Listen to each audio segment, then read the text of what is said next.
नमस्कार. आपल्या सगळ्यांचे महाराष्ट्र सोशल न्यूज चॅनलमध्ये हार्दिक स्वागत. चला वळूयात एका नवीन बातमीकडे. आजची बातमी. धुळे तालुक्यातील न्याळोद गावालगत पांढऱ्या नदीपात्रातील वाळू लिलावावरून वाद निर्माण झाला आहे. ग्रामपंचायतीला विश्वासात न घेता हा लिलाव करण्यात आल्याचा आरोप करत सरपंच प्रतिनिधी प्रकाश वाघ यांनी खासदार डॉक्टर शोभा बच्छाव यांना निवेदन दिले आहे.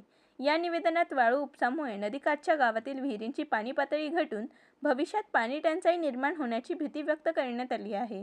त्यामुळे संबंधित वाळू लिलाव तात्काळ रद्द करावा अशी ग्रामस्थांची मागणी आहे. कार्यकर्ता प्रकाश कौतिक वाघ आज कलेक्टर ऑफिसला आलो असता आम्ही 2 तारखेला कलेक्टर मॅडमांना निवेदन दिलं होतं की आमच्या न्याळोद गावाचा रेती हा बंद व्हायला पाहिजे. या संदर्भात कुठल्या प्रकारची कारवाई झालेली नाही, त्याचा आम्हाला काही माहिती मिळाली नाही.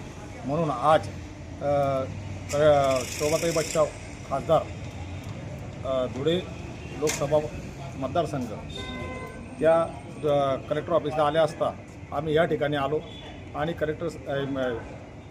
खासदार मॅडमांची भेट घेऊन त्यांना हा रेती ठिय्या बंद व्हावा या संदर्भात आम्ही निवेदन आज रोजी दिलं.